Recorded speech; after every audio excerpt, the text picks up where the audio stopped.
سلام كبرات تخاتلتي داسني اكسترا نحجي بستدالو علتاو زيناتات منغست السودان بقداي دوب ني إثيوبيا متنقاقو تكال سدتنياتات ودب حبرات هاجرات انفر إثيوبيا حصرات باجت كم زقات مغلاصو فتنه قبرش براو متقعتي اديس ابابا ايران كم زهاندسوتو مقلحو مكتل بريزيدنت عمر البشير نبر اب تحت قيد مئتو قال انزدس زيناتات حيزلكم مصيلخو ابزا چانل دما ناي وتر تخاتلتن مخان سبسكرايب كتغبرو بخبري عدمكم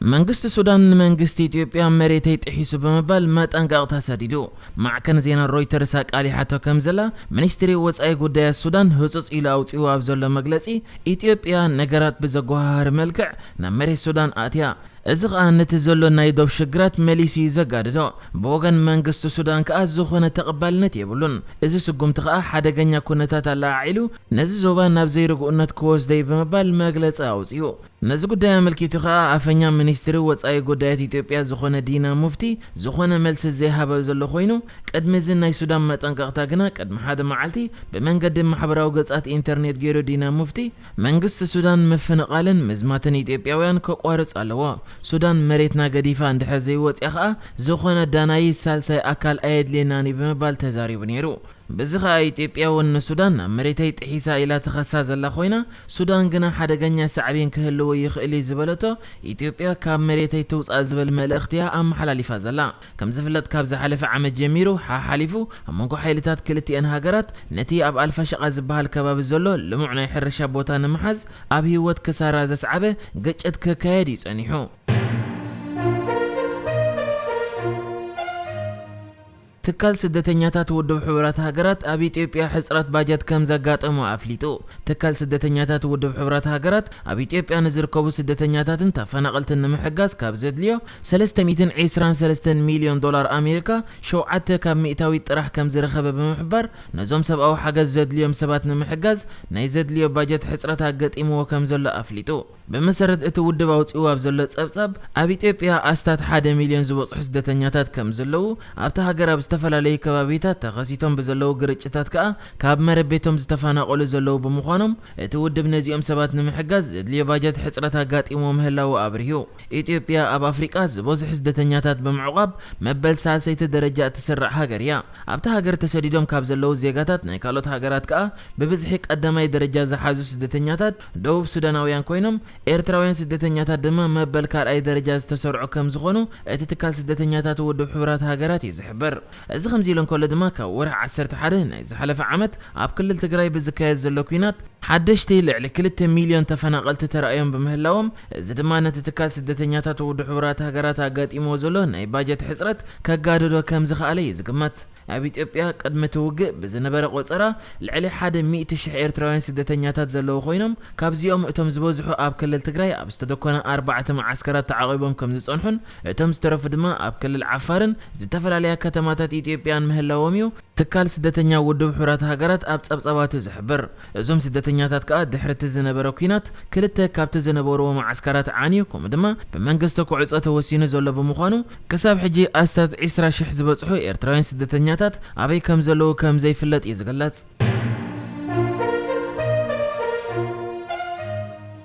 إيران نتياب زحلف قربا سومنات أب أديس أبا كفصم تحاسيبو زنبره قبر شبراو مدقعتي هانداسيت كم زنبره تغليصو مع كان زينا نيويورك تايمز زرغحاتو زلت صبصاب كم زحبرو اب زحلف قربا اوان ابالات تا إثيوبيا أب أديس أبا اب العلي امباسي حبرات امارات عرب مدقعتي كغبرو تداليوم زنبرو 15 قبر شبراويان اب تحت قيده كم زاتو غليصو من كم زلاخم يغون كال زخون الزرزر حبريتا اي هابن نير دحر مبال ابز اوان اسرائيلن امريكان حلفت سلاهي بمزلو حبريتا كم زردو اغنا نتي تكبار ايران هانديساتو كم زنبرت حابيره مالو كتبل غليصا كما غلصتا مع كان كا ايران نتي ابز حلف عمت بامريكا زتقتل جنرال قاسم سليماني كومدما ابرس ختمه ايران طهران زتقتل ناي نيوكلير سنفلطتኛ باسرائيلن امريكان تقتيلهم تبل بمخونه حنن مفداي اب افريقا بفلاي دما ابتا ابز اوان وشط اورغو الناس اينا زلا اثيوبيا نامريكا اسرائيلن مشاركتن علامه زغبره غبر شبراو مدقعت كتغبر مدب كم زنبره اتم ناي امريكا اسرائيلن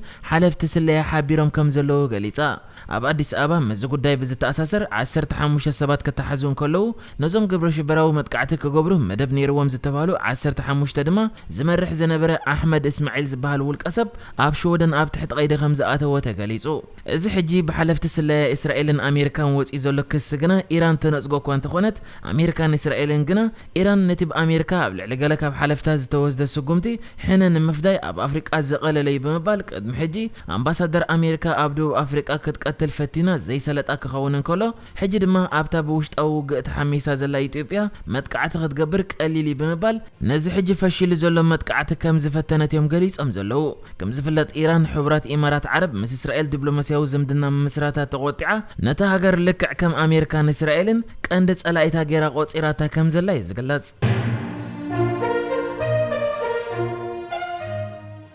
ኣብ እዋን ፕሬዝደንትነት ሱዳን ነበር ዑመር አልበሺር ምክትል ፕሬዝደንት ዝነበረ حسب محمد عبد الرحمن ኣብ ትሕቲ ቀይዲ ከም ዝኣተወ ተገሊጹ ንሱ ብዛዕባ ምውሳኽ ዋጋ ሃለኽቲ ነገራት ኣሳቢቡ ንሰሙናት ዝቐጸለ ናዕቢ ኣጓሃሂርካ ተባሂሉ ኣብ ትሕቲ ቀይዲ ክኣቱ እንከሎ ካልኦት ኣብ እዋን ምምሕዳር ዑመር አልበሺር ዝነበሩ ላዕለዎት ሓለፍቲ እውን ተኣሲሮም ከም ዘለዉ ተፈሊጡ ይዝርከብ ኣብዚ ሓለፈ ሰሙን ኣብ ሱዳን ብዝተኻየደ ህዝባዊ ተቃውሞ ከባቢ 300 ሰባት ኣብ ትሕቲ ቀይዲ ከም ዝኣተዉ ኣብ 4 ዞባታት እታ ሃገር ድማ እዋን እትኦቶ ከም ዝተኣወጀ ዝፍለጥ ኮይኑ ኣብታ ሃገር ከዓ ንኣዋርሕ ዝቐጸለ ዋሕዲ ባንን ነዳድን ከምኡ ድማ ኣገልግሎት ኤሌክትሪክን ከም ዘሎ እቲ ኣብ ስልጣን ዘሎ መሰጋገር መንግስቲ ከዓ ነቲ ወዲቑ ዘሎ ቆጠባ ንምዕራይ ይቃለስ ከም ዘሎ እዩ ዝግለጽ ሱዳን ካብ መዝገብ ግብረ ሽበራ ኣሜሪካ ኣብ ወርሒ ታሕሳስ ዝወፀት ኮይና እዚ ድማ ነቲ ዘቕቢቡ ዘሎ ቆጠባት ሃገር ህይወት ከዘርኣሉ ከም ዝኽእል እዩ ተንተንቲ ዝሕብሩ ኣሜሪካ ሱዳን ንመራሒ አልቃዒዳ ነበር ቢን ላደን ሓዊሱ ግብረ ሽበራውያን ትድግፍያ ብዝብል ብ1993 ነታ ሃገር ኣብ መዝገብ ግብረ ሽበራ ዘእተወታ ኮይና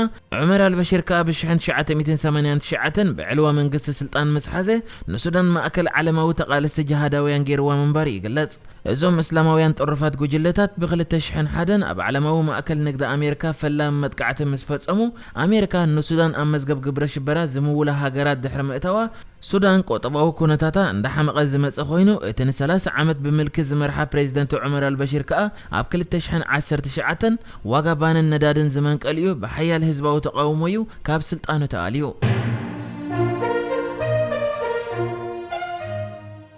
ኣብ ዝተፈላለዩ ከተማታት ሚያንማር ዕልዋ መንግስቲ ዝገበረ ወተሃደራዊ ሓይሊ ጥቡቕ ሓለዋ ይገብር ከም ዘሎ ተገሊጹ እቲ ብሓይልታት እቲ ሃገር ዝግበር ዘሎ ሓለዋ ኣብ ልዕልቶም ዕልዋ መንግስቲ ተቃዊሞም ናብ ኣደባባይ ወፂኦም ዘለዉ ዕላማ ዝገበረ ኮይኑ ኣብ መላእቲ ሃገር ዝካየድ ዘሎ ተቃውሞ ከዓ ይቕጽል ከም ዘሎ ደረውን ታሽዓይ መዓልቶ ኣቕፂሩ ከም ዘሎ ተገሊጹ ኣብ ሚያንማር ኢንተርኔት ተቋሪጹ ኣሎ ይበሃለሉ ኣብ ዘሎ ግዜ ኣብ ሰሜናዊ ክፋላት እቲ ሃገር ሓይልታት ጸጥታ ኣብ ልዕሊ ሰልፈኛታት ተኹሲ ከም ዝኸፈቱ እዩ ዝኽሰስ ዘሎ በዓል መዚ ውድብ ሕቡራት ሃገራት ሰራዊት እቲ ሃገር ኣብ ልዕሊ ህዝቢ ኩናት ኣውጁ ክብል እንከሎ ፍሉይ ልኡኽ ውድብ ሕቡራት ሃገራት ዝኾነ ቶም አንድሪው ድማ ንመራሕቲ እቲ ሰራዊት ተሓተቲ ከም ዝገብር ይወሲኹ ተዛሪቡ ዘሎ ንሕጂ ዝተዳለወ ዜናታት እዚ ነይሩ ብካልእ ክሳብ ንራኸብ ሰላም ንዓኹም